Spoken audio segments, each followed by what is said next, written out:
Hello दोस्तों, पादप जगत में आपका बहुत बहुत स्वागत है।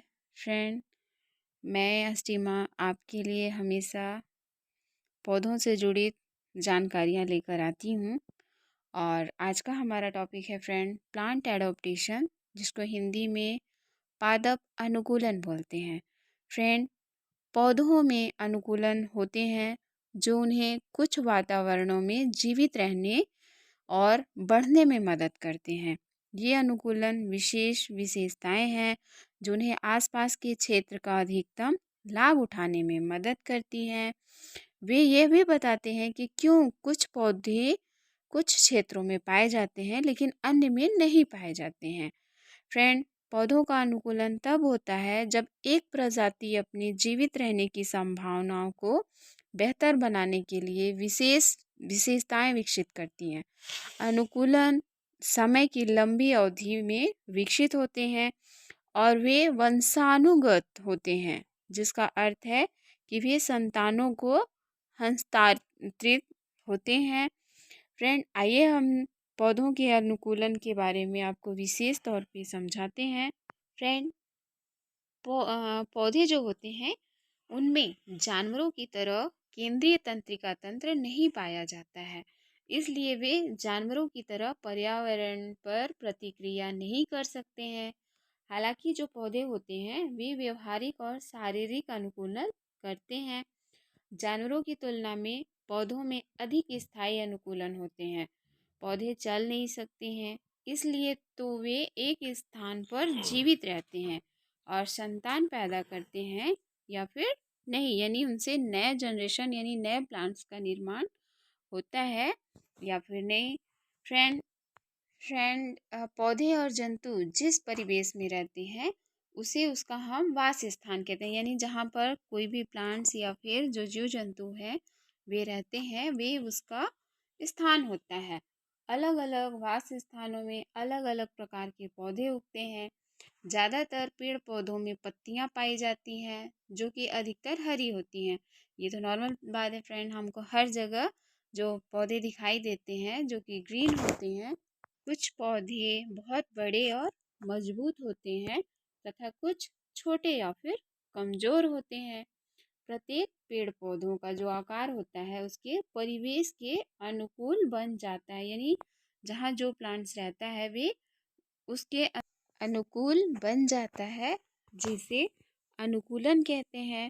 फ्रेंड, जो पौधे होते हैं उनको 3 मुख्य कारणों से अनुकूलन की आवश्यकता होती है। पहला होता है जलवायु जैसी कठोर पर्यावरणीय परिस्थितियों से बचे रहने के लिए। दूसरा, शिकारियों से खुद को बचाने के लिए। और तीसरा होता है प्रतिस्पर्धियों के साथ रहते हुए अधिक सफल होना, जिसमें जगह, पानी या पोषक तत्वों के लिए लड़ना शामिल हो सकता है। फ्रेंड, जो पौधे होते हैं वो जैसे कि ऐसे पौधे जो रेगिस्तानों में उगते हैं, वे पौधे अपने आवास, शिकारी और अपने प्रतिस्पर्धियों के आधार पर अलग अलग तरीके से अनुकूलन करते हैं। यानी जिसमें एग्जाम्पल में नागफनी आता है। और दूसरा होता है फ्रेंड उष्णकटिबंधीय वर्षा वाले पौधे। वे पौधे की विविधता बहुत बड़ी होती है। दुनिया भर के वर्षावनों में उगने वाले विभिन्न पौधों की एक अकल्पनीय संख्या होती है। इसका मतलब यह है कि उष्णकटिबंधीय पौधों में विभिन्न अनुकूलन की एक विस्तृत श्रृंखला भी देखी जाती है। नेक्स्ट है फ्रेंड, वर्षावन के फर्श पर कई पौधे बड़े पत्ते उगने के लिए अनुकूलित हो गए हैं। इसमें उन्हें यथासंभव अधिक धूप एकत्रित करने में मदद मिलती है। लियाना एक प्रकार का लता वाला पौधा है जो ऊंचे वर्षावन वृक्षों के रूप में विकसित होने के लिए अनुकूलित हो गया है। वे छत्र में सूर्य की रोशनी पहुंचने के लिए ऐसा करते हैं, यानी जितने भी बहुत से चौड़े चौड़े जो पत्ते होते हैं फ्रेंड, वे पानी और सूर्य की रोशनी को मतलब इकट्ठा करने के लिए होते हैं। नेक्स्ट है फ्रेंड इपीफाइट्स। इपीफाइट्स वे पौधे होते हैं जो अन्य पौधों की सतह पर उगते हैं। तो चिकनी छाल का एक और लाभ यह है कि यह अन्य पौधों के विकास को और अधिक कठिन बना देता है। कुछ एपीफाइट्स अपने मेज़बान पौधों के लिए हानिकारक हो सकते हैं। क्यों? क्योंकि वे पानी और पोषक तत्व को अपनी ओर ले लेते हैं और अपने जो मेज़बान जिसमें वे उगते हैं उसको हानि पहुंचाते हैं और वे संरचनात्मक क्षति भी पहुंचा सकते हैं। और स्ट्रैंगलर अंजीर इसका एक एग्जाम्पल है, यानी अंजीर का पौधा। नेक्स्ट है फ्रेंड, व्यवहारिक अनुकूलन एक ऐसी चीज है जो एक जीव अपने अस्तित्व को बेहतर बनाने के लिए करता है। पौधों में इसका एक उदाहरण यह है कि वे सूर्य की ओर कैसे बढ़ते हैं। और पौधों में अनुकूलन 3 प्रकार के होते हैं। फर्स्ट होता है संरचनात्मक अनुकूलन, दूसरा होता है व्यवहारिक अनुकूलन और तीसरा होता है शारीरिक अनुकूलन। संरचनात्मक अनुकूलन एक भौतिक विशेषता होता है जो एक जीव जीवित रहने के लिए विकसित हुआ है। पौधों में इसमें मोमी पत्तियों या विभिन्न जड़ संरचनाओं का विकास शामिल हो सकता है।